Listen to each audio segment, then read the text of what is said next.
do we use and abuse the freedom that God gives us?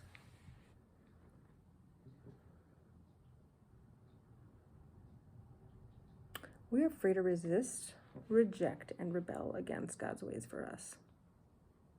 We can have all the hell we want.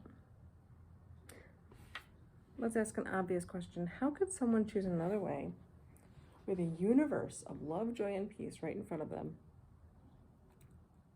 All of it theirs if they would simply leave behind the old ways and receive the new life of the new city in the new world. The answer to how is yes. I see this every day, and so do you. People choose to live in their own hells all the time. We do it every time we isolate ourselves, give the cold shoulder to someone who has slighted us, every time we hide knives in our words, every time we harden our hearts in defiance. We choose to live in hell constantly. That does not mean hell is now. That does not mean heaven is now. That means we are choosing the things of hell. We are choosing to live in sin.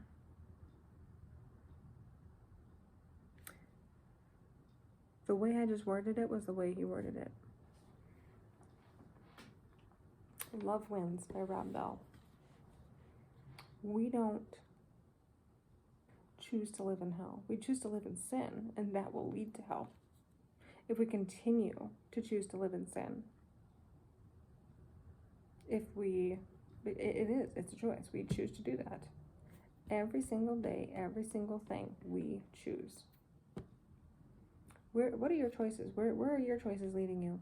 What are they? Are you choosing to say yes to someone when they say, hey, can you help me? Are you choosing to say no and deny your child that 10 seconds of a hug that they need to fill their soul with? Are you choosing to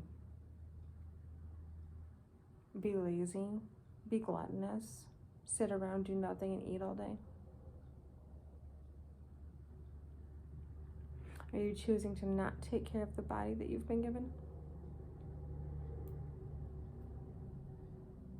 Are you choosing to badmouth someone behind their back?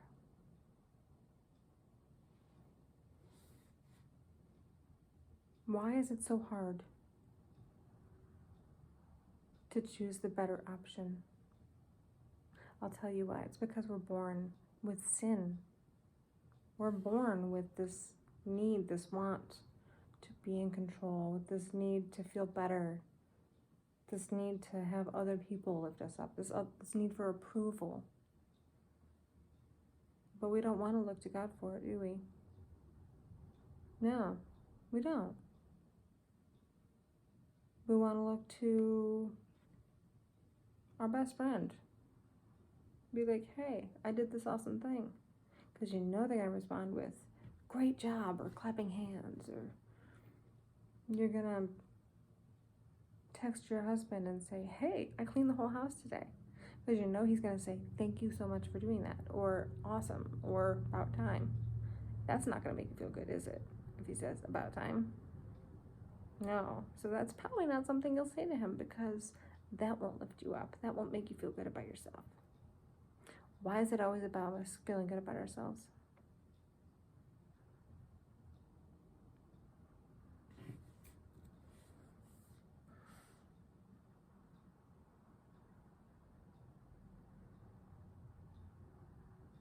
Will God bring proper, lasting justice without the possibility of reconciliation?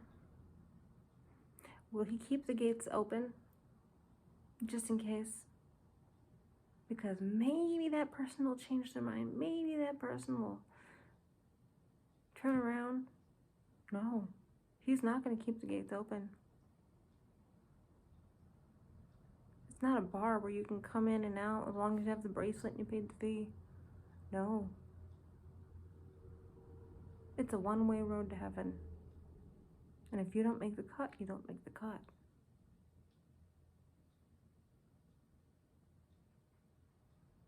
You don't get a second chance. Will everybody be saved? Or will some perish apart from God because of their choices? The latter.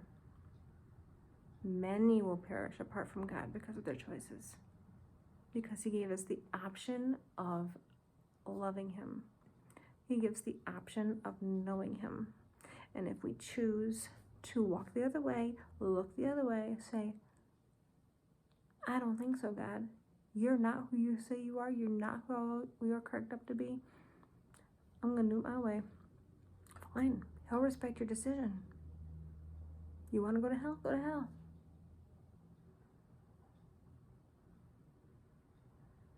But He creates space for freedom. We can have freedom in Him.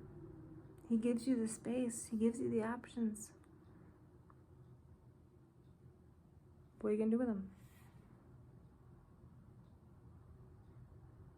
It's up to you. What are you going to do with the freedom of choice?